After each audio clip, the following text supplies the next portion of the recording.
Hello बच्चों, आनंद competitive classes के GK current affairs session number 14 में आपका स्वागत है। जैसा कि हम लोग पिछले वीडियो में सेशन 13 को देखे थे बहुत सारे विद एक्स्ट्रा फैक्ट्स के साथ, तो आज एक नए सेशन की शुरुआत करेंगे विद एक्स्ट्रा फैक्ट्स के साथ ही, सालो मिस के साथ। तो मिस आप यहाँ आए और इस नए सेशन की शुरुआत करें।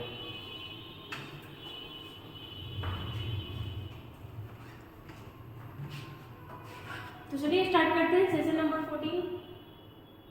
देखिएगा क्वेश्चन नंबर फर्स्ट क्या बोल रहा है। सेलिब्रिटी ब्रांड वैल्यूएशन रिपोर्ट 2022 में सबसे मूल्यवान सेलिब्रिटी कौन बने हैं। ठीक है, हाल ही फिलहाल आया है इसका डेटा। कौन बना सबसे मूल्यवान सेलिब्रिटी, देखिएगा। देखिएगा सेलिब्रिटी ब्रांड वैल्यूएशन रिपोर्ट 2022 में सबसे मूल्यवान सेलिब्रिटी कौन बना है। तो ये बना है आपका रणवीर सिंह। ठीक है, अगर यहाँ पे हम लोग क्रम देखें तो फर्स्ट नंबर पे आपका रणवीर सिंह रहा है, सेकंड नंबर पे आपका विराट कोहली रहा है, थर्ड नंबर पे आपका अक्षय कुमार और फोर्थ नंबर पे है आलिया भट्ट। ठीक है, मतलब सबसे ज़्यादा वैल्यूबल अभी यही बने हैं कौन। तो एक्टर में आपके रणवीर सिंह, सेकंड में हम लोग देखिए विराट कोहली, थर्ड में आपका अक्षय कुमार और फोर्थ नंबर पे हम लोग देखें आलिया भट्ट। ठीक है, यहाँ पे हम लोग रणवीर सिंह के बारे में कुछ देखते हैं। जैसे हाल ही फिलहाल एक मूवी आया था इनका 83। ठीक है, वो कपिल देव का बायोपिक था और उनके लिए इनको बेस्ट एक्टर का भी अवार्ड मिला था। कौन सा मूवी, 83। ठीक है, 83 मूवी के लिए किसको मिला था, तो रणवीर सिंह को। एक रणवीर कपूर है और ये रणवीर सिंह है, दोनों अलग हैं। ठीक है, ये रणवीर सिंह को 83 मूवी के लिए बेस्ट एक्टर का अवार्ड मिला था। थोड़ा बहुत इस मूवी के बारे में जानते हैं। ये मूवी जो है कपिल देव का बायोपिक था। ठीक है, कपिल देव का बायोपिक था। इस मूवी के बारे में हम लोग देखते हैं। पहला था आपका कि भारत जो था पहली बार, ठीक है, भारत पहली बार वर्ल्ड कप कब जीता था, 1983 में। ठीक है, उसी पे बेस्ड ये मूवी था। भारत पहली बार आपका 1983 में क्या जीता था, पहला वर्ल्ड कप, मतलब भारत का पहला वर्ल्ड कप था। पहली बार 1983 में वर्ल्ड कप जीता था। ठीक है, वर्ल्ड कप जीता था और किसके कप्तानी में जीता था, तो वो कपिल देव के कप्तानी में जीता था। उसमें कप्तान कौन थे, तो आपके कपिल देव। और उसी पे ये बेस्ट मूवी था। सिंपल हम बोल क्या रहे हैं कि 83 मूवी के लिए रणवीर सिंह को बेस्ट एक्टर का अवार्ड मिला था। ठीक है, और वो 83 मूवी क्या था, तो वो आपका बायोपिक था कपिल देव का। और कपिल देव का 83 मीन्स 1983, और भारत जो था पहली बार 1983 में आपका वर्ल्ड कप जीता था। भारत जो अभी तक ओनली 2 टाइम्स वर्ल्ड कप जीता है। ठीक है, सिर्फ 2 बार जीता है। एक तो हम लोग देखें कि 1983 में, ठीक है, किसकी अध्यक्षता में जीता था, तो आपका कपिल देव की अध्यक्षता में। और एक बार और जीता है 2011। ठीक है, 2011 में जीता है और एक बार आपका 1983 में जीता था। यहाँ पे देखें हम लोग क्या कि पहले तो ये जो मूवी था आपका 83 कपिल देव का बायोपिक था। इसमें एक्टर कौन थे, आपके रणवीर सिंह। और रणवीर सिंह को इस मूवी के लिए आपका बेस्ट एक्टर का भी अवार्ड मिला था। अगर भारत के बारे में देखते हैं तो पहली बार वर्ल्ड कप कब जीता था, 1983 में, और सेकेंड टाइम कब जीता था, 2011 में। ठीक है, और इसी के कप्तानी में भारत पहली बार वर्ल्ड कप जीता था और वही उनका बायोपिक था। अगर हम लोग देखते हैं तो वर्ल्ड कप का शुरुआत कब से हुआ था, तो 1975 से। ठीक है, 1975 से आपका वर्ल्ड कप स्टार्ट हुआ था। और कितने साल के अंतराल पे होता है, तो हर 4 साल में, हर 4 वर्ष में आपका वर्ल्ड कप होता है। अगर देखें तो सबसे ज़्यादा बार कौन जीता है, तो सबसे ज़्यादा बार आपका ऑस्ट्रेलिया जीता है। ठीक है, मैक्सिमम टाइम आपका ऑस्ट्रेलिया जीता है। कब जीता है, तो शायद 1987 में जीता है, 99 में जीता है, आपका 2003, 2007, 2015, मतलब 5 बार कुल मिलाकर के जीता है, जो सबसे ज़्यादा बार जीता हुआ है। अगर आपसे पूछे कि पाकिस्तान जीता है, तो पाकिस्तान भी आपका एक बार जीता था। ठीक है, आपका पाकिस्तान भी एक बार जीता था। और किसको हरा करके जीता था, इंग्लैंड को हरा करके। और भारत कितने बार जीता है, 2011 में और 1983 में। ठीक है, चलते हैं तो नेक्स्ट क्वेश्चन पे।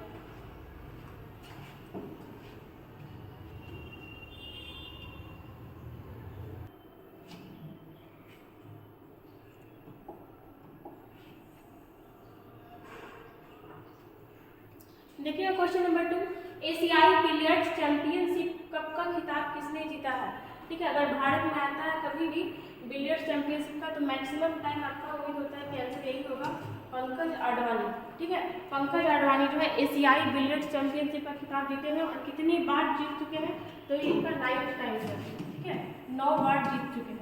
इस बार जीते हैं किसको हरा करके, तो ये ब्रजेश दामिनी को हरा करके जीते हैं। ठीक है, इनको कितना से हरा है, तो 5-1 से हरा करके, 5-1 से हरा करके कौन जीता है, पंकज आडवाणी। कितनी बार जीत चुके हैं, 9 टाइम्स। और इस बार किसको हरा करके जीते हैं आपके, ब्रजेश दामिनी को। अगर हम लोग इसका बात करें बिलियर्ड्स का, तो ये किस टाइप से खेला जाता है, हम लोग देखें मूवी में घर में कि इस टाइप का मतलब आयत शेप में टेबल बना होता है और एक आपका डंडा होता है, उससे बॉल को शायद ऐसे गिराना होता है इधर। और ये जो छड़ी होता है, एक बार किसी एग्जाम में पूछा भी गया था कि इस छड़ी को क्या कहते हैं, तो इसको क्यों कहते हैं। ठीक है, इस छड़ी को क्यों कहते हैं। और हम लोग देखते हैं कि ये जो बिलियर्ड्स खेल है, इसका शुरुआत कहाँ हुआ था, इसका शुरुआत हुआ था आपका फ्रांस में। ठीक है, इसका शुरुआत हुआ था फ्रांस में। फ्रांस से कहाँ गया था, तो फ्रांस से इंग्लैंड वाला इसको खेलने लगा और हम लोग इंग्लैंड के उपनिवेश रहे थे, फिर इंग्लैंड से यहाँ पर कहाँ आए, भारत में। ठीक है, क्या देखें हम लोग कि सबसे पहले तो ये आपके जीते कौन है, पंकज आडवाणी। किसको हरा करके, तो ब्रजेश दामिनी को हरा करके। कितना बार से हरा है, तो 5-1 से हरा है। ठीक है, और कितने बार जीत चुके हैं, तो 9 टाइम्स जीत चुके हैं। अगर हम लोग देखें कि बिलियर्ड्स कहाँ स्टार्ट हुआ था, तो आपका 79 के लगभग में फ्रांस में स्टार्ट हुआ था और फिर वहाँ से कहाँ गया आपका, इंग्लैंड। और फिर इंग्लैंड से कहाँ आया, भारत में। और देखिएगा मैक्सिमम टाइम आपका जो आंसर होता है पंकज आडवाणी ही होता है अगर कोई भारतीय का बात हो रहा है तो। जैसे यहाँ पे हम लोग इनके बारे में देखते हैं, रानी रामपाल काफ़ी फेमस महिला रही थी। कौन थी ये, तो हॉकी महिला, मतलब हॉकी का जो महिला टीम था उसकी ये कैप्टन रही थी। हॉकी महिला टीम की कैप्टन, हॉकी महिला टीम की कैप्टन। और अभी क्या हुआ है, अभी ये फिर से चर्चा में है। इनके रायबरेली में एक स्टेडियम था। ठीक है, उस स्टेडियम का नाम इनके नाम पे रखा गया है, रानी रामपाल के नाम पे। रायबरेली का एक स्टेडियम था, उसका नाम इन्हीं के नाम पे रखा गया। ठीक है, रायबरेली का एक स्टेडियम, याद रखिएगा इसको। जैसे हम लोग देखे थे ना, पंजाब में भी जो एक एयरपोर्ट था उसका नाम किसके नाम पे चेंज कर दिया गया था, भगत सिंह के नाम पर। वैसे ही हुआ यहाँ पे कि रानी रामपाल के नाम पे रायबरेली का एक स्टेडियम था, उनके नाम पे इसको चेंज कर दिया गया है। जैसे यहाँ पर लक्ष्मण नरसिम्हन देखते हैं, ये भी करंट का है, 2 दिन पहले इनको स्टारबक्स का CEO बनाया गया है। स्टारबक्स का CEO। ठीक है, चलिए हम लोग इसमें देखें क्या क्या। सबसे पहले तो कि एशियाई बिलियर्ड्स चैंपियनशिप का खिताब किसने जीता है, तो पंकज आडवाणी। ठीक है, किसको हरा के जीता, ब्रजेश दामिनी को हराकर। और कितना से कितना पे हराया, तो 5-1 पे हराया है। और हम लोग क्या देखें कि जो पंकज आडवाणी है ये 9 टाइम्स जीत चुके हैं। यहाँ पे हम लोग ये भी देखें कि जो ये खेल था कहाँ से स्टार्ट हुआ था, फ्रांस से। फ्रांस से कहाँ गया आपका, इंग्लैंड गया और इंग्लैंड से फिर आपका भारत आया था। हम लोग ये भी देखें कि रानी रामपाल अभी करंट में चर्चा में है, क्यों, क्योंकि इनके नाम पर एक स्टेडियम का नाम रख दिया गया है, कहाँ का, रायबरेली का। और रानी रामपाल जो है हॉकी महिला टीम की कैप्टन भी है। और हम लोग देखें लक्ष्मण नरसिम्हन के बारे में कि उनको स्टारबक्स का CEO बनाया गया। ठीक है, आते हैं हम लोग नेक्स्ट क्वेश्चन पे।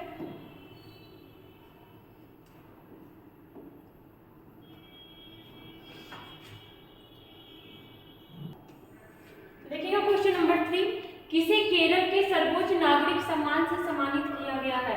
केरल के सर्वोच्च नागरिक सम्मान, देखिए अगर आपसे पूछता है कि भारत का सर्वोच्च नागरिक पुरस्कार कौन सा है, तो क्या हो जाएगा, भारत रत्न। और अगर सेकंड पूछता है तो हम लोग देखे थे पद्म पुरस्कार को रखा जाता है। जो पद्म पुरस्कार में कितने टाइप्स का होता है, 3 टाइप्स का।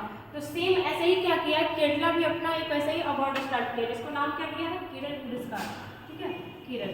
जिससे हम लोग क्या देखे थे कि आपका पद्म पुरस्कार कितने तरीके का होता था, 3। वैसे ही आपका केरल पुरस्कार भी 3 तरीके का है। कौन कौन है, तो हम लोग देखे थे उसमें पद्म विभूषण, जैसे जैसे नाम छोटा हो रहा है पद भी छोटा होते जा रहा है, पद्म विभूषण, पद्म भूषण, पद्मश्री। वैसे ही हम लोग यहाँ पे देखेंगे, एक होता है आपका केरल ज्योति, पहला अवार्ड जो सबसे बड़ा है, केरल ज्योति। ठीक है, दूसरा है आपका केरल प्रभा, केरल प्रभा, ये उससे थोड़ा सा छोटा हुआ। और लास्ट का हो गया आपका केरल श्री, केरल श्री। ऐसा ही हम लोग सेट देखे थे, क्या देखे थे, पद्म विभूषण, पद्म भूषण और आपका पद्म श्री। ठीक है, ये जो है आपका मैक्सिमम कितने लोग को मिलता है, तो 1 लोग को ही मिल सकता है एक बार में। ये आपका मैक्सिमम 3 लोग को मिल सकता है और ये आपका मैक्सिमम 6 लोग को मिल सकता है। ठीक है, और इस बार ये जो केरल ज्योति भी दिया गया तीनों में हमारे लिए इंपॉर्टेंट है ये। ठीक है, जैसे केरल ज्योति इस बार किसको दिया गया है, देखते हैं यहाँ पे ऑप्शन में M.T. वासुदेवन नायर। ठीक है, इनको मिला गया आपको कौन सा, केरल ज्योति। और ये कौन है, तो ये आपके साहित्यकार ठीक है, मलयालम साहित्यकार, मलयालम साहित्यकार, ठीक है। और ये अवार्ड जो है आपका ये 2021-22 में ही स्टार्ट हुआ है, हाल ही क्या देखे हम लोग किरण पुरस्कार। जैसे आपका पद्म अवार्ड हुआ, जैसे आपका पद्म अवार्ड हुआ वैसे ही आपका किरण अवार्ड हो गया। तो बड़ा था आपका पद्म विभूषण, यहाँ पे बड़ा हुआ आपका किरण ज्योति, वहाँ पे सेकंड नंबर में था पद्म भूषण, यहाँ पे हुआ किरण प्रभा, और थर्ड में आपका पद्म श्री के जगह पे किरण श्री हो गया। हम लोग यहाँ पे ये देखे थे किनको मिला है किरण ज्योति, M2 वासुदेवन नायर, ठीक है। जैसे आपका यहाँ पे ऑप्शन नंबर देखिए अभी ये भी इंपॉर्टेंट है, डेविड चिपरफील्ड, ठीक है, शायद हम लोग डिस्कस भी किए हैं इस नाम पे, डेविड चिपरफील्ड। इनको कौन सा अवार्ड मिला है, तो इस बार इनको प्रीतिजर अवार्ड मिला है। कौन सा? प्रीतिजर, प्रीतिजर, ठीक है, प्रीतिजर अवार्ड। देखिएगा ध्यान दीजिएगा, एक होता है आपका प्रीतिजर अवार्ड और एक होता है आपका पुलित्जर अवार्ड। पुलित्जर अवार्ड जो होता है वो आपका पत्रकारिता के लिए दिया जाता है, और इस बार का किसको दिया गया नोटिस करिएगा, एक होता है आपका प्रीतिजर अवार्ड, एक होता है आपका पुलित्जर अवार्ड। तो जो पुलित्जर अवार्ड है इस बार का फहमीदा अजीम को दिया गया है। किसको? फहमीदा अजीम को। और वो कहाँ की है, तो वो आपकी बांग्लादेश की है। लेकिन यहाँ पे हम लोग बात कर रहे थे प्रीतिजर अवार्ड के बारे में, ठीक है। प्रीतिजर अवार्ड जो है आपका वास्तुकला के लिए दिया जाता है। किसके लिए? वास्तुकला, वास्तुकला के लिए दिया जाता है, ठीक है। और किसको मिला है इस बार?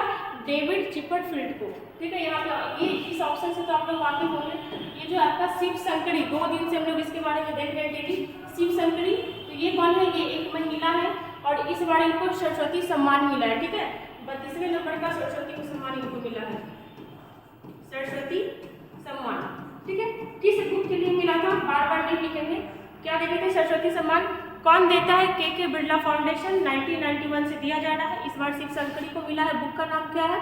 सूर्यवंशम, जो किस लैंग्वेज का है? तमिल का है, और वो बुक छपा कब था? 2019 में। और इसके लिए अमाउंट कितना मिलता है? तो 15 लाख रुपया। एक इनके बारे में देख लीजिएगा, हरि बाल कृष्णा, ठीक है। इनको इस बार कौन सा अवार्ड मिला है? तो इनको मिला इस बार मार्कोनी पुरस्कार, ठीक है। इनको मिला इस बार मार्कोनी पुरस्कार, मार्कोनी पुरस्कार। देखिए हम लोग यहाँ पे कितना सारा अवार्ड के बारे में देख लिए। सबसे पहले तो देखिए कि केरल का सर्वोच्च, जो कि हम लोग बार बार कंपेयर कर चुके हैं पद्म विभूषण से, वैसे हो गया आपका बड़ा ये है, फिर सेकंड बड़ा ये, थर्ड बड़ा ये। मैक्सिमम कितने लोग को? देखिए पद्म विभूषण के बारे में भी हम लोग देखे थे, पद्म पुरस्कार के बारे में, कि मैक्सिमम कितने लोगों को दिया जा सकता है? तो 120, जो आपका पद्म पुरस्कार था मैक्सिमम 120 को दिया जा सकता है, उससे ज़्यादा नहीं दिया जा सकता। इस बार पद्म पुरस्कार कितने लोग को दिया गया? तो 6, 9, 91, हम ऐसे ही याद करवाए थे क्लास में, 6, 9, 91, 6 आपका पद्म विभूषण, 9 आपका पद्म भूषण और 91 आपका श्री। और उसमें आपका पद्म विभूषण बहुत इंपॉर्टेंट है, इस साल तो सारे एग्जाम में पूछा ही जाएगा। पद्म विभूषण किसको मिला था? तो 3 जो आपके जो मरणोपरांत थे, और तीनों के नाम में ल आ रहा था, कौन कौन थे? बालकृष्ण दोषी, मुलायम सिंह और दिलीप महालनोबिस, ठीक है। बाकी 3 बचे आपके कौन कौन? SM कृष्णा, श्रीनिवास वर्धन, जाकिर हुसैन। चलिए ठीक है, बाकी आप लोग इसको देख लीजिएगा। चलते हैं नेक्स्ट क्वेश्चन में।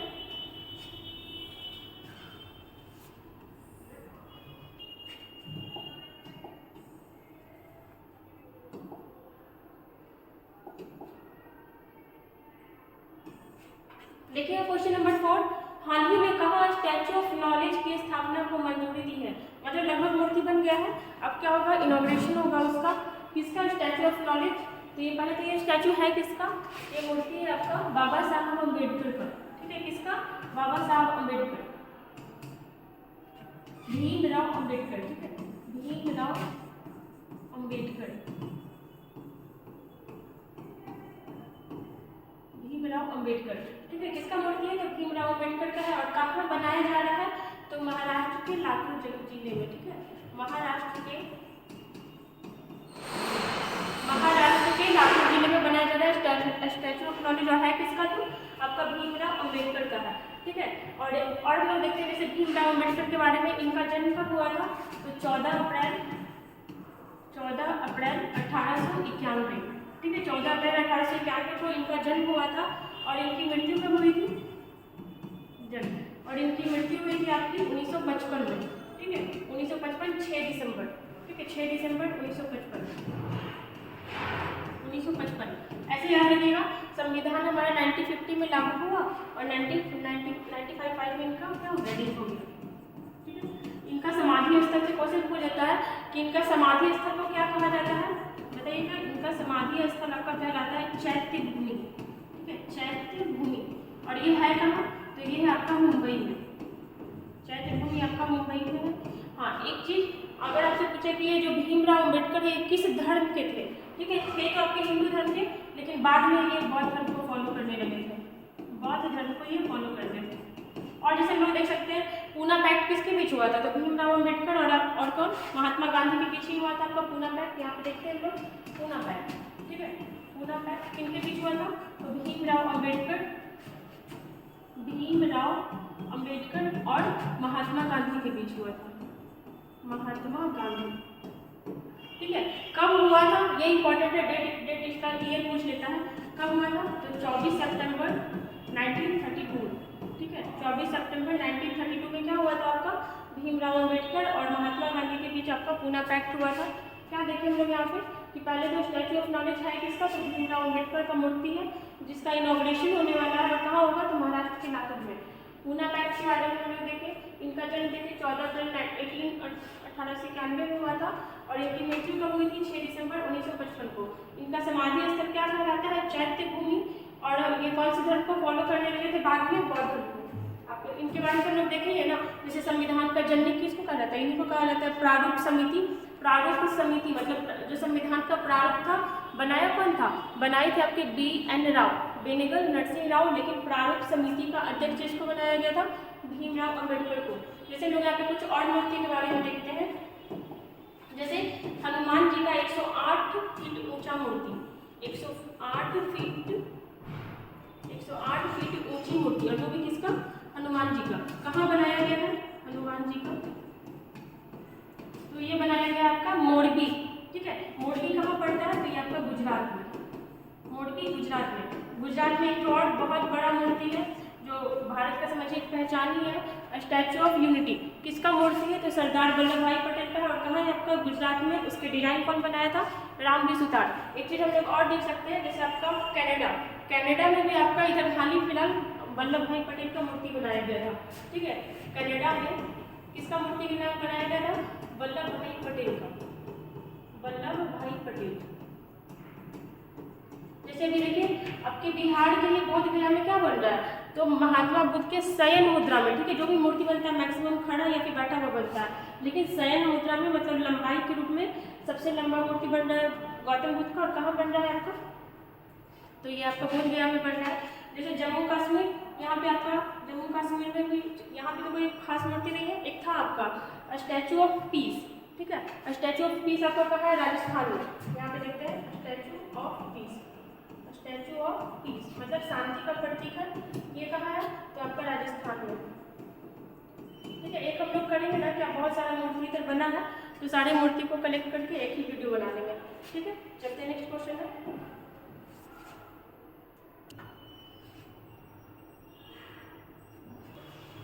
देखिए क्वेश्चन नंबर 5, असंगठित खुदाई को रोकने के लिए प्रधानमंत्री द्वारा कौन सा ऐप लॉन्च किया गया है, ठीक है। अगर यहाँ पे आप इंग्लिश जानते होंगे तो ऐसे ही आपका बन जाएगा ऑप्शन देख करके ही, असंगठित किसको रोकना है, खुदाई, ठीक है। और डिग मतलब भी क्या होता है आपका, खुदाई करना, ठीक है। इसका आंसर यही हो जाएगा, क्या हो जाएगा, कॉल बिफोर यू डिग, ठीक है। कॉल बिफोर यू डिग आपका एक ऐप लॉन्च हुआ है, किसके द्वारा, तो केंद्र सरकार के द्वारा, मतलब प्रधानमंत्री के द्वारा किया गया है। यहाँ पे हम लोग कुछ और भी ऐप है, देखिए ये सारा यहाँ पे आपका ऐप ही दिया हुआ है।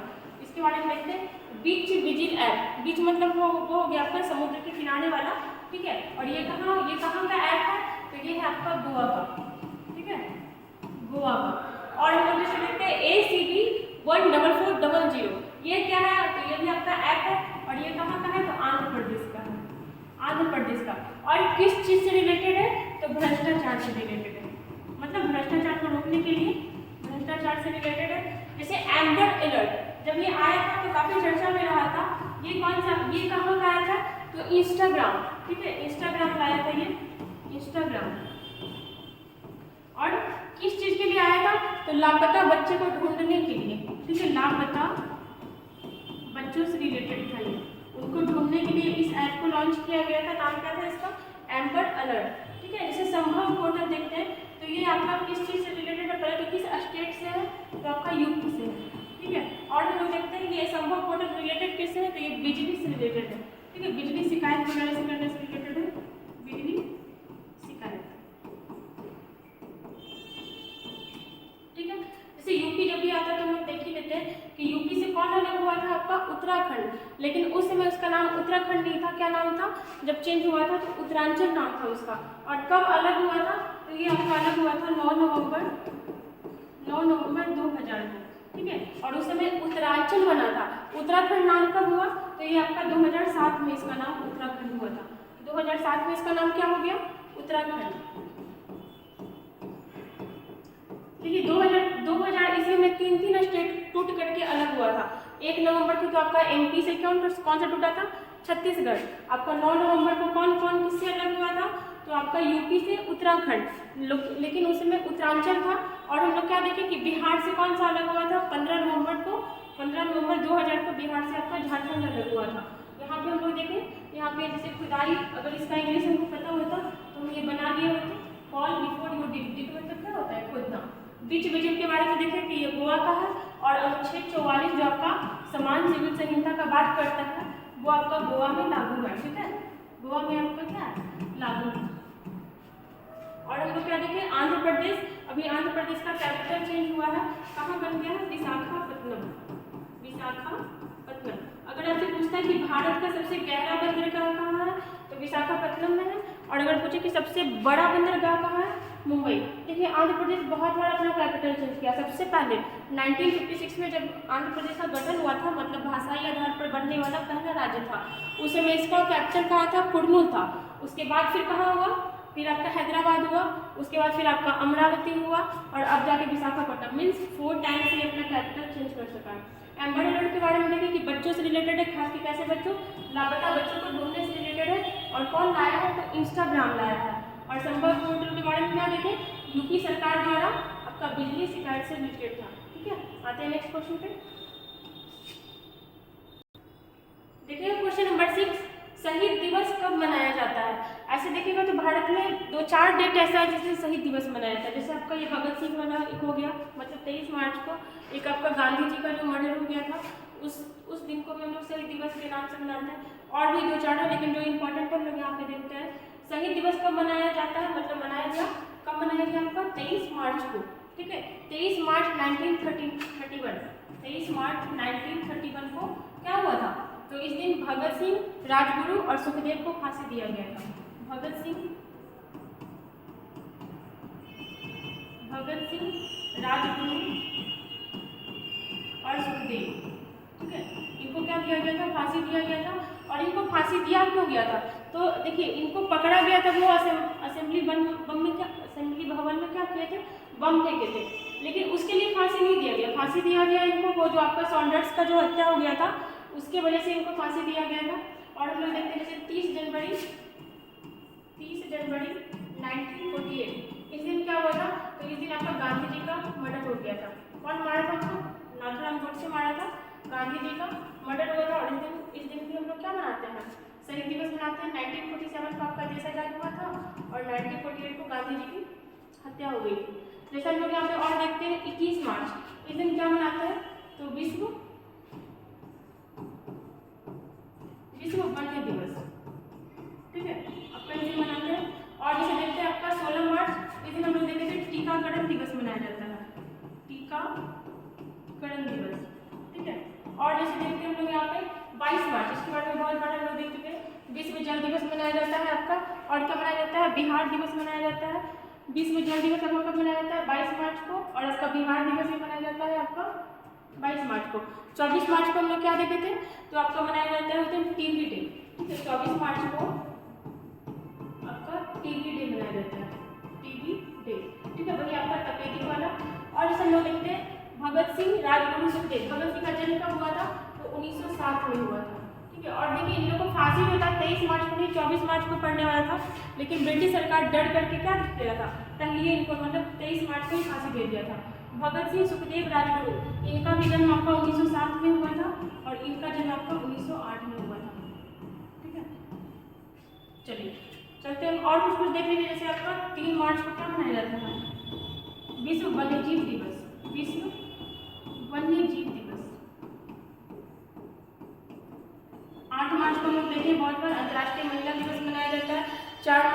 सुरक्षा दिवस मनाया जाता है।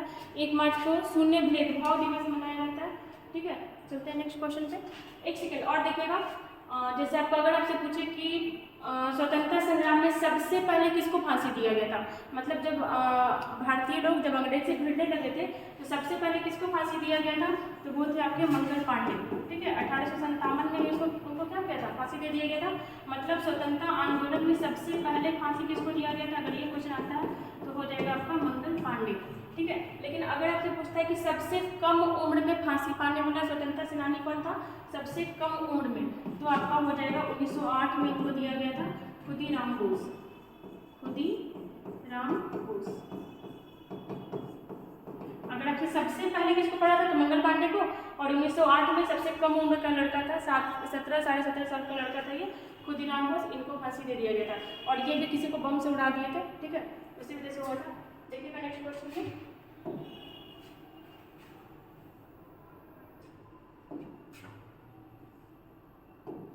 देखिएगा क्वेश्चन नंबर 7, पुरुष और महिलाओं के लिए चौथी एशियाई खो खो चैंपियनशिप किस राज्य में शुरू होगी, हो भी गया है। ठीक है, मतलब ये आयोजन भी हो गया, जीत भी हो चुका है। किस राज्य में हुआ है, तो हुआ है आपका असम में। ठीक है, असम में हुआ है कौन सा खेल, तो खो खो चैंपियनशिप चला, पुरुष और एशिया, इसमें पुरुष और महिला दोनों थी, और जो किसको हरा करके भारतीय टीम ही जीता है। ठीक है, भारतीय टीम ही जीता है इसको। भारतीय टीम किस टीम को हरा के जीता है, तो नेपाल की टीम को हरा करके। ठीक है, नेपाल की टीम को हरा करके जीत गया। ठीक है, क्या देखिए अगर पहले तो ये आयोजन हुआ कहाँ, तो ये हुआ था आपका असम में, और जीता कौन, भारतीय टीम जीता नेपाल की टीम को हरा करके। हम लोग यहाँ पे कुछ और देखते हैं, जैसे इस बार पॉपुलर खेल रहा था, जैसे आप देखिए ये हॉकी विश्व कप कहाँ हुआ था, तो ये हमारे भारत में हुआ था हॉकी विश्व कप। कौन किसको हरा करके जीता, तो आपका हम लोग देखे थे जर्मनी जीता था। जर्मनी जीता था किसको हरा कर, बेल्जियम को हरा कर। ठीक है, जैसे आपका फीफा हुआ था, फीफा विश्व कप कब हुआ था, तो आपका 2022 में हुआ था, कतर में हुआ था। कौन जीता था, तो आपका जीता था अर्जेंटीना। अर्जेंटीना।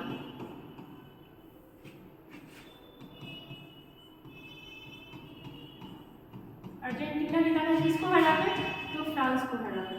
ठीक है, जैसे इस बार आपका उबेर कप और थॉमस कप बहुत ज़्यादा फेमस रहा था, दोनों बैडमिंटन का है।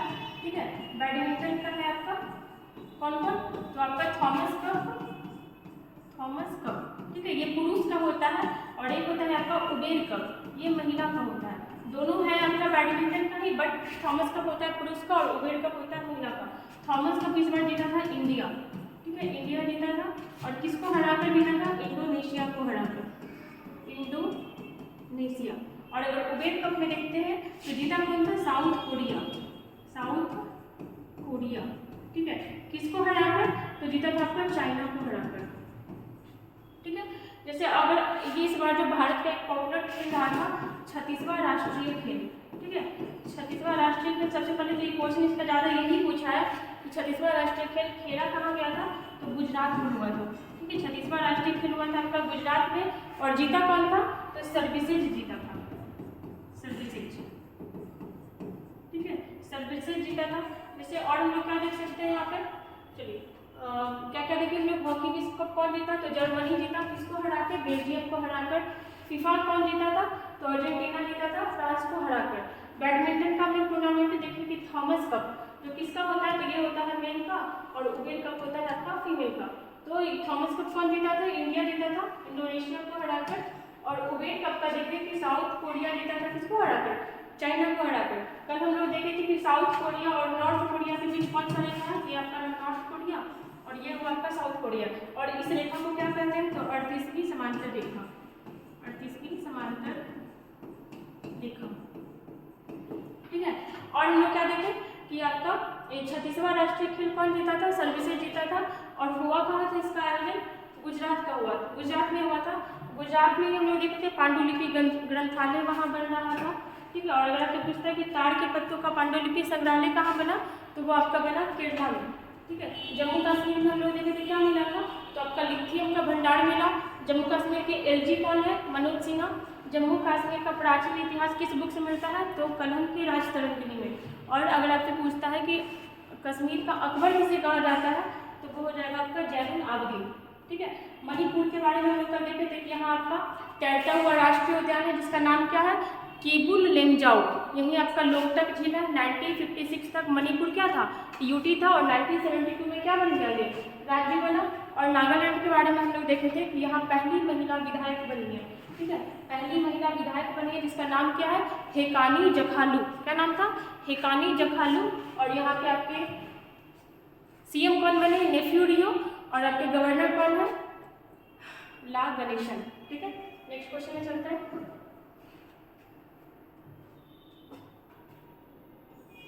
देखिए क्वेश्चन नंबर 8 है आपका, सूरत की अदालत में मानहानि मामले में राहुल गांधी को 2 साल की जेल की सजा का फैसला किस आईपीसी के तहत सुनाया गया है। ठीक है, देखिए हुआ क्या था इंसिडेंट 2019 में, जब आपका कर्नाटक का चुनाव चल रहा था वहाँ की विधानसभा का, तो राहुल गांधी जो कांग्रेस के पूर्व अध्यक्ष रहे थे। अगर आपको पूछता है कि कांग्रेस का अभी कौन है अध्यक्ष, कांग्रेस का अभी कौन है, तो अभी हाल ही फिलहाल बने हैं आपके मल्लिकार्जुन खड़गे। ठीक है, तो ये जो आपका, और एक चीज और याद रखिएगा कि राहुल गांधी, चलिए पहले हम लोग इंसिडेंट देखते हैं क्या हुआ था। तो कर्नाटक के रैली में ये जो आपके राहुल गांधी थे, ये क्या थे, ये पूरे मोदी समुदाय के बारे में ही कुछ बोले जा रहे थे। और इसी वजह से क्या हुआ कि जो मोदी समुदाय का भी कुछ लोग था, उन लोगों उन पे क्या किया, डिफेमेशन का केस कर दिया। किस चीज़ का, मानहानि का। इसको हम लोग क्या बोलते हैं, डिफेमेशन। ठीक है, इसका केस कर दिया, PIF जारी किया। और देखिए ये बहुत सारे मोदी का नाम लिए थे, जो फेमस मोदी रहे हैं उनका नाम लिए।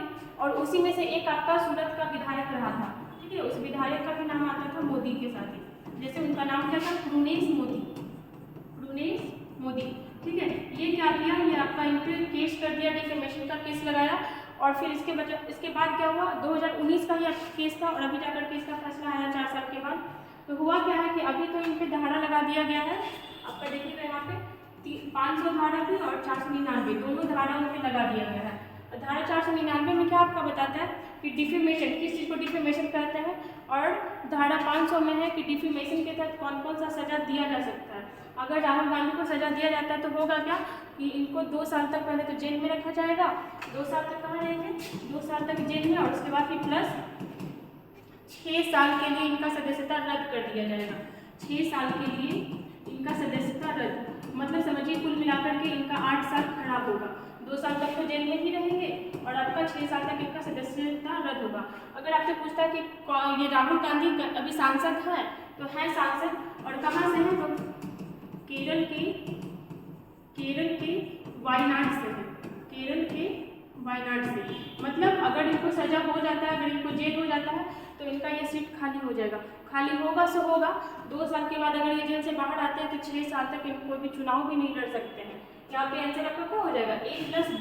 ठीक है, मतलब धारा IPC 500 और IPC 499 दोनों के हद से इन पे क्या हुआ है, आपका केस हुआ और इनको सजा भी मिला है। तो यही दोनों की मदद से, किस चीज़ का, तो 2 साल का सजा, मतलब 2 साल को जेल में रहेंगे और 6 साल का इनका सदस्यता रद्द कर दिया जाएगा। जैसे यहाँ पे आपको देखिएगा 306 दिया हुआ है, IPC 306। ये क्या है, तो ये है आपका आत्महत्या की कोशिश करना। आत्महत्या की कोशिश करना, अगर आत्महत्या की कोशिश करना, मर गया तो मर गया, मतलब अगर चला गया तो चला ही गया, लेकिन अगर बच गया तो फिर वो यहाँ भी जाएगा। उसमें कौन सा धारा लगेगा, IPC का 306। एक होता है आपका 307, IPC का होता है, एक होता है आपका धारा 307। ये क्या है, तो किसी को उकसाने के लिए।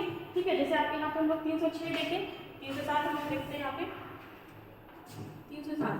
ठीक है, अगर आप किसी को उकसाते हैं ताकि वो सुसाइड कर ले, ठीक है, तो उसके लिए जो आपका सजा होगा वो आपका किसके तहत होगा, 307 में हम लोग क्या देख रहे थे कि अगर आप किसी का मर्डर करने का कोशिश करते हैं, ठीक है, तो आपको किसके तहत सजा होगा, 307। देखिए 306 में क्या देखें कि अगर हम खुद अपना सुसाइड करने का कोशिश करते हैं तो हमें सजा किस धारा के तहत होगा, 306।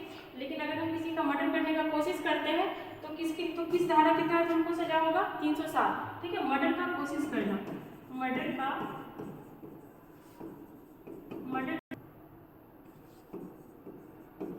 का कोशिश करना क्या हो जाएगा, अटेम्प्ट टू मर्डर। ठीक है, मतलब किसी को मारने की कोशिश करना। और एक होता है आपका 302। ठीक है, 302। ये क्या है कि अगर हम किसी का मर्डर कर चुके हैं तो अब हमको कौन सा सजा मिलेगा, कैसे सजा मिलेगा, क्या पनिश मिलेगा, वो आपको किसे पता चलेगा, 302।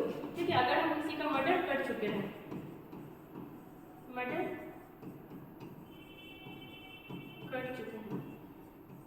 देखिए सबसे पहले तो हम लोग देखिए 499 और 400 और 500।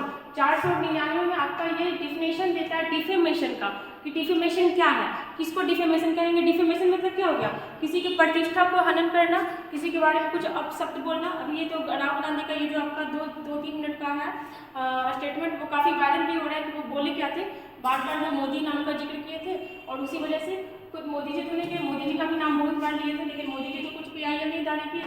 कौन किया, तो ये आपका पुरुनेश मोदी नाम का एक विधायक था, यही आपका जाकर के उन पर डिफेमेशन का केस लगाया था। 500 में है कि डिफेमेशन एक्ट के तहत अगर कोई फंसता है तो उसको सजा कौन सा क्या दिया जाएगा। और गांधी जी को अगर जेल हो जाता है, मतलब अगर सजा मिलता है तो उनको सजा ये होगा कि 2 साल वो जेल में रहेंगे, प्लस 6 साल तक उनका सदस्यता रद्द होगा।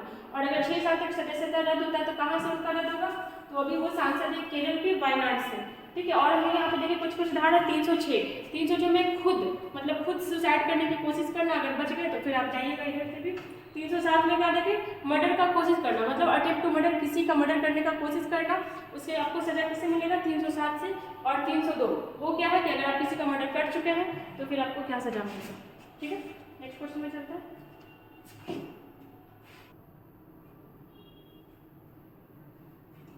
देखिए क्वेश्चन नंबर 9, पृथ्वी के किस पड़ोसी ग्रह पर वैज्ञानिकों को पहली बार सक्रिय ज्वालामुखी मिला है। ठीक है, इसके अभी हम लोग क्वेश्चन पहले भी देखे थे, मतलब कल या परसों के सेशन में देखे थे कि आपका क्या आया था, भारत में नहीं मतलब माउंट मेरापी नामक ज्वालामुखी फटा था। कहाँ फटा था आप लोग बताइएगा। कल या परसों के सेशन में हम लोग पढ़े थे कि माउंट मेरापी ज्वालामुखी फटा है। ठीक है, कहाँ फटा है ये बताइएगा आप लोग। ठीक है, चलिए हम लोग क्वेश्चन में आते हैं पहले कि पृथ्वी के किस पड़ोसी ग्रह पर, अगर आपसे क्वेश्चन पूछता है कि पृथ्वी का पड़ोसी ग्रह कौन सा है, तो इसके लिए आपको क्रम याद रहेगा तो बता पाइएगा। कौन कौन है सबसे पहले हम लोग देखते हैं, बुध, शुक्र, इसके बाद आता है हमारा पृथ्वी, और इसके बाद आता है आपका मंगल। ठीक है, मतलब अगर आपसे पूछता है कि पृथ्वी का पड़ोसी ग्रह कौन सा है, तो आपका शुक्र भी हो जाएगा और क्या हो जाएगा, आपका मंगल भी हो जाएगा। और अगर यहाँ पे कौन है, तो यहाँ पे आपका सूर्य रहेगा, फिर यहाँ पे आपका बुध है, शुक्र, पृथ्वी, मंगल, बृहस्पति, शनि, अरुण, वरुण। जैसे हम लोग यहाँ पे देखे थे सूर्य। ठीक है, यहाँ पे आपका सूर्य है, सूर्य के बाद कौन है, बुध, शुक्र, पृथ्वी, मंगल। अगर समझने में कंफ्यूजन होता है तो इसको याद रखिएगा, बुध के बाद बृहस्पति छोड़ के शुक्र के बाद शनि छोड़ के यहाँ पे संडे को आप पृथ्वी से कनेक्ट करके याद रखिएगा, फिर सोमवार छोड़ के मंगल। अगर वैसे तो ये बच्चा होना चाहिए, बच्चा जानता है, लेकिन फिर भी अगर कंफ्यूजन होता है तो बुध ऐसे एक बीच अल्टरनेट करके याद रखिएगा। सूर्य के सबसे करीब कौन सा है, बुध, शुक्र, पृथ्वी, मंगल। इसके बाद है आपका बृहस्पति, शनि, अरुण, वरुण। देखिए हम लोग इसी से सारा कुछ देख लेंगे, अरुण, वरुण। सबसे पहले तो ये क्या हुआ, सूर्य से मतलब दूरी के अनुसार है, सूर्य से अगर आपसे पूछता है कि सूर्य से सबसे नजदीक ग्रह, देखिए आपका ये सारा क्वेश्चन बन रहा है, अगर आप लोग को लिखना है तो लिखते जाइएगा कि सूर्य से सबसे नजदीक का ग्रह कौन सा है, तो ये हो जाएगा आपका बुध। ठीक है, और अगर पूछे सेकंड नंबर पे कौन है, अगर पूछता है कि सूर्य से सबसे नजदीक कौन है, बुध। लेकिन अगर आपसे पूछता है कि पृथ्वी से सबसे नजदीक ग्रह कौन सा है, तब तो देखिए हम लोग देखते हैं कि पृथ्वी के पास आपका शुक्र भी है, मंगल भी है, तो कौन करीब है, तो ये आपका डेटा पता रहेगा तभी पता रहेगा। लेकिन फिर भी आप लोग यहाँ पे याद रखिएगा कि आपका पृथ्वी से सबसे नजदीक कौन सा है, शुक्र। ठीक है, और शुक्र पे ही अभी क्या हुआ है, तो एक ज्वालामुखी होने का पता चला है। ठीक है, शुक्र पे ही अभी आपका आंसर क्या हो जाएगा आपका, शुक्र। चलिए अब हम लोग इसमें आते हैं, बुध, शुक्र, पृथ्वी, मंगल। ठीक है, इसको इनर प्लैनेट कहा जाता है। ये जो चारों एक जगह हुआ इसको इनर प्लैनेट या आंतरिक ग्रह भी कहा जाता है, इनर प्लैनेट। ठीक है, और अगर इन चारों को इकट्ठे हम लोग ले तो इसको क्या बोला जाता है, आउटर प्लैनेट। ठीक है, आउटर प्लैनेट, या इसको क्या कहते हैं, बाहरी ग्रह। रीजन क्या है कि ये चारों ग्रह जो आपका गैस से बना हुआ है। ठीक है, और ये आपका मतलब धातु मटेरियल वगैरह से बना हुआ है। इसमें हम लोग क्या देखें, अगर आपको याद रखेगा कि पृथ्वी से सबसे कंफ्यूजन हो जाता है, अगर नहीं याद रखेगा एग्जाम में कंफ्यूजन होगा, अगर शुक्र भी दे दिया, मंगल भी हो गया, फिर हो गया आपका पृथ्वी के सबसे नजदीक कौन सा है, शुक्र। कैसे भी आप कनेक्ट करके याद रखिएगा कि पृथ्वी के सबसे नजदीक है शुक्र। देखिए यहाँ पे भी ऐसे बना हुआ है और यहाँ पे भी ऐसे बना हुआ है, तो याद रखिएगा के सबसे करीब में ही है। अगर आपसे क्वेश्चन पूछता है कि सबसे गर्म ग्रह कौन सा है, अगर आपको इस टाइप का डेटा दे दिया और पूछेगा कि बताइए कि इनमें से सबसे गर्म कौन सा है, जिसको नहीं पता रहेगा वो लगा देगा हमेशा बुध, क्योंकि सूर्य के सबसे नजदीक है। लेकिन नहीं, सबसे गर्म ग्रह आप बोले तो शुक्र ही होगा, ठीक है, सबसे गर्म ग्रह, सबसे गर्म ग्रह। अब रीजन क्या है इसका गर्म होने का, क्योंकि इसके वायुमंडल में जो है आपका क्या पाया जाता है, CO2, ठीक है, CO2 पाया जाता है और इस वजह से क्या है इसका सबसे ज्यादा ये गर्म रहता है। अगर आपसे पूछे कि सर्वाधिक तापांतर बोले तो मतलब दिन में कुछ और रात में बहुत ज़्यादा अंतर हो जाता है, वो किसका है, तो वो बुध का है। बुध का अगर हम लोग देखते हैं तो दिन में इसका टेम्परेचर कितना होता है, तो लगभग 427 डिग्री सेल्सियस, सोच सकते हैं 427 डिग्री सेल्सियस। और अगर रात का पूछे तो, अगर ये दिन का है और अगर रात का पूछे तो वो कितना हो जाएगा, तो -173 डिग्री सेल्सियस के लगभग में आता है। इसको ऐड करिएगा तो 600 के लगभग में आता है। मतलब अगर पूछे कि सर्वाधिक ऐसा कौन सा ग्रह है जिसका तापांतर सबसे ज़्यादा होता है, तो बुध, क्योंकि सुबह में इसका लगभग 427 होता है, मतलब दिन में 427 डिग्री सेल्सियस और रात में -170 डिग्री सेल्सियस हो जाता है। अगर देखिए यहाँ पे और भी हम लोग देख सकते हैं, मंगल और बृहस्पति के बीच क्या है आपका क्षुद्र ग्रह होता है। क्षुद्र ग्रह जिसको हम लोग इंग्लिश में क्या बोलते हैं, एस्टेरॉइड, ये इसका बेल्ट है। देखिए पाया तो जाता है पूरे सौरमंडल में, लेकिन मैक्सिमम एक बेल्ट बनाया हुआ है आपका मंगल और बृहस्पति। क्वेश्चन आता है कि क्षुद्र ग्रह किन दो ग्रहों के बीच होता है। क्षुद्र ग्रह है क्या, तो देखिए ग्रह होने के लिए क्राइटेरिया होता है कि आपका गोल होना चाहिए, और भी बहुत कुछ होता है, गोल होना इसमें इंपॉर्टेंट है। लेकिन क्षुद्र ग्रह अपने मतलब गोल शेप में नहीं होता है, मतलब तिरछा मिर्छा होता है और एकदम पत्थर टाइप का बना होता है। आपसे क्वेश्चन ये पूछ सकता है कि क्षुद्र ग्रह का बेल्ट कहाँ पर है, तो ये होता है आपका मंगल और बृहस्पति के बीच। एक तो आपका क्षुद्र ग्रह है जिसको हम लोग नेक्ड आई से भी देख सकते हैं, उसका नाम है आपका फोर्बेस्टा। नेक्ड आई क्या हो गया, मतलब नंगी आंख, मतलब आपको माइक्रोस्कोप या फिर कोई भी टेलीस्कोप का जरूरत नहीं है, आप उसको यूं देख सकते हो। क्या नाम है उसका, फोर्बेस्टा। क्वेश्चन आता है, इसको नोट करिएगा। और एक क्वेश्चन यहाँ से और देखिएगा, महाराष्ट्र का एक लोनार झील है, ठीक है, उसका नाम क्या है, लोनार झील। ये कैसे बना है, तो हुआ क्या था कि एक बार यहाँ से आपका क्षुद्र ग्रह निकला था और हमारी पृथ्वी पे आकर टिक गया था और बहुत बड़ा सा था, इतना जोर से गिरा कि एकदम क्रेटर टाइप का बन गया और वहाँ पे क्या चीज़ का निर्माण हो गया, झील का। तो क्वेश्चन आपका पूछता है कि कौन सा झील का निर्माण इनमें से एस्टेरॉइड की वजह से हुआ था, तो कौन हो जाएगा आपका लोनार झील। और लोनार झील है कहाँ, महाराष्ट्र में। अगर आपसे पूछे कि सर्वाधिक सबसे छोटा ग्रह कौन सा है, तो ये हो जाएगा आपका बुध, ठीक है। अगर आपसे पूछता है कि सबसे छोटा ग्रह कौन हो जाएगा, तो ये है आपका बुध, सबसे छोटा। और सबसे बड़ा कौन हो जाएगा, तो आपका बृहस्पति, ठीक है। एक चीज को और याद रखिएगा कि कौन सा ऐसा ग्रह है, क्वेश्चन सुनिएगा, कौन सा ऐसा ग्रह है जिसका कोई भी उपग्रह नहीं है, कोई भी उपग्रह नहीं है, तो कौन हो जाएगा, तो ये होगा आपका बुध और शुक्र। बुध और शुक्र ऐसा ग्रह है जिसका कोई भी उपग्रह नहीं है, ठीक है। क्या हम लोग देखें कि बुध और शुक्र ऐसा ग्रह है जिसका कोई भी उपग्रह नहीं है। याद ऐसे रखिएगा कि सूर्य के बगल में है, तो हो सकता है इधर चला गया होगा, ठीक है। बुध और शुक्र का कोई भी उपग्रह नहीं है, उपग्रह नहीं है। अगर आपसे पूछता है कि हमारी पृथ्वी का है, तो है चंद्रमा, ठीक है। एक चीज और याद रखिएगा, देखिए होता क्या था, सूर्योदय किधर होता है, पूर्व की ओर। कैसे होता है, क्योंकि हमारा पृथ्वी जो है पश्चिम से पूर्व की ओर घूम रहा है, ठीक है। पश्चिम से घूमना शुरू हुआ, पूर्व की ओर गया, फिर उधर से हम लोग को सूर्य उगता हुआ दिखाई देता है। लेकिन दो ठो ऐसा, बाकी सारा ग्रह ऐसा ही करता है, दो ग्रह ऐसा है जो पूर्व से पश्चिम की ओर घूमता है। बाकी एक रूल क्या है कि सारा ग्रह जो है पश्चिम से पूर्व की ओर घूमता है और इसीलिए पूर्व में हम लोग को सूर्योदय दिखाई पड़ता है। लेकिन दो ग्रह ऐसा है जो पूर्व से पश्चिम की ओर घूमता है, और वो दोनों कौन है, देखिएगा यहाँ पे, देखिएगा कौन है, तो ये रहा आपका, देखिए एक ऐसे नहीं याद रखिएगा जैसे हम बता रहे हैं, इधर से सेकंड और इधर से सेकंड, ठीक है। मतलब शुरुआत से सेकंड और लास्ट से सेकंड, ये दोनों ग्रह ऐसा है जो आपका पूर्व से पश्चिम की ओर घूमता है। कैसे घूमता है, पूर्व से पश्चिम की ओर, पूर्व से पश्चिम की ओर, और बाकी सब इसके उल्टा घूमता है, पूर्व से पश्चिम की ओर, ठीक है। चलिए हम लोग इसमें बहुत कुछ देख लिए, इसको दोबारा आप लोग रिवाइज करते रहिएगा। चलते हैं नेक्स्ट क्वेश्चन और लास्ट क्वेश्चन में।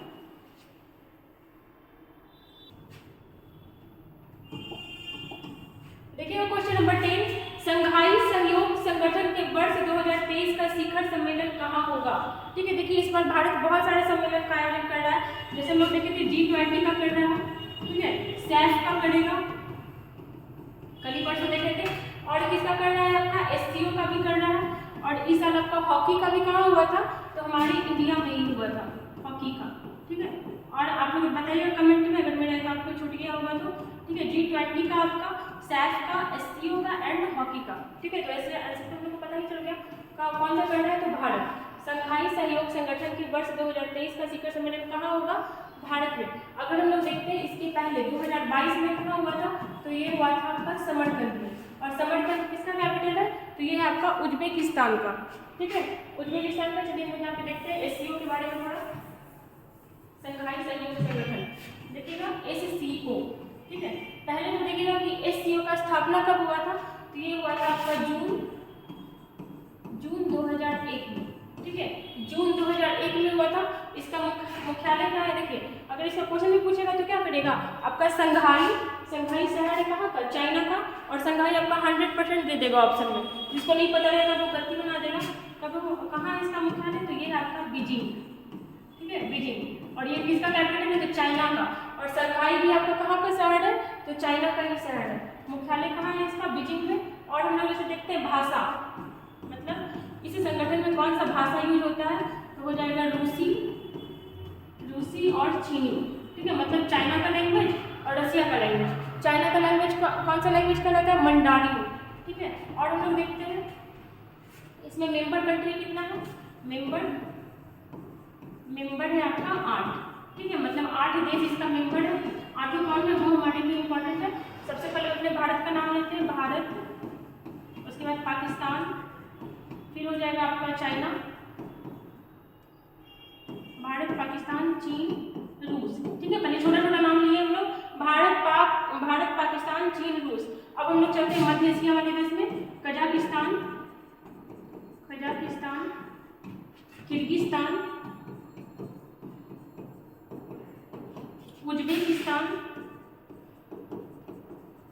उज्बेकिस्तान तथा एक और बचा आपका, क्या हो जाएगा, तजाकिस्तान।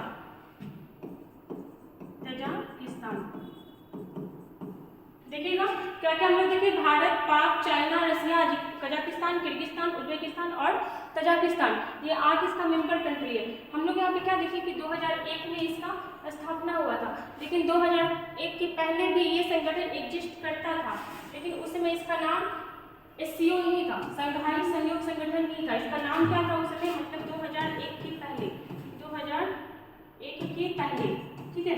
इसका नाम था संघाई 5। फाइव में मतलब समझ में आ गया होगा कि मतलब 5 देश था उसमें। जैसे हम लोग देखते हैं ना G20, G5, G7, ठीक है। जैसे यहाँ पे क्या था, 2001 के पहले इसका नाम क्या था, संघाई 5।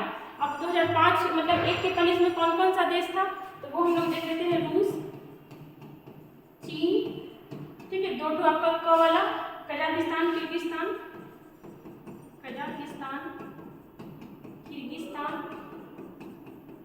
तथा एक है आपका तजाकिस्तान, ठीक है। उसमें बस यही था। और अभी कितने हैं, अभी 8 है। अगर आपसे पूछे कि भारत और पाकिस्तान कब जुड़ा था, ये आपका पूछ लेता है क्वेश्चन कि भारत कब जुड़ा था, तो भारत और पाकिस्तान दोनों एक ही ईयर में जुटे थे। और कब जुटे थे, तो आपका 2017 में, ठीक है। चलिए हम लोग और क्या क्या देखे यहाँ पे, जैसे मलेशिया के बारे में कल परसों ही हम लोग देखे थे कि यहाँ पे क्या हुआ था, तो आसियान का सम्मेलन हुआ था, आसियान, ठीक है। इसके बारे में पूरा डिटेल से बताया था कि कब स्थापना हुआ, कितने देश हैं, क्या है। 1967 में बैंकॉक घोषणा पत्र के बाद आपका आसियान का स्थापना हुआ था। श्रीलंका में हम लोग देखते हैं, श्रीलंका का एक हम्बनटोटा बंदर गया था, वो कौन ले लिया, तो वो चाइना में चला गया, मतलब चाइना उस पर कब्जा किए हुए। और क्या देखें, श्रीलंका का प्राइम मिनिस्टर कौन है, पीएम है आपका दिनेश गुणवर्धने। और आपका प्रेसिडेंट पूछे तो प्रेसिडेंट है आपका रानिल विक्रमसिंघे। यही हम लोग देखे थे कि आपने क्या बनाया था, 75 ईयर्स का, मतलब ये आज़ादी बनाया था, तो नेहरू की फोटो का क्या बनाया था, डाक टिकट बनाया था। देखिए हम लोग डेली आपको कोशिश करते हैं कि एक तो संगठन उठाए और सारा एक्सप्लेन करते हुए जाए। यहाँ पे हम लोग SCO के बारे में देखा, स्थापना हुआ आपका 2001 में, भारत का बैठ हुआ तो 2017 में। और इसके पहले मतलब संघाई 5 के नाम से जाना जाता था।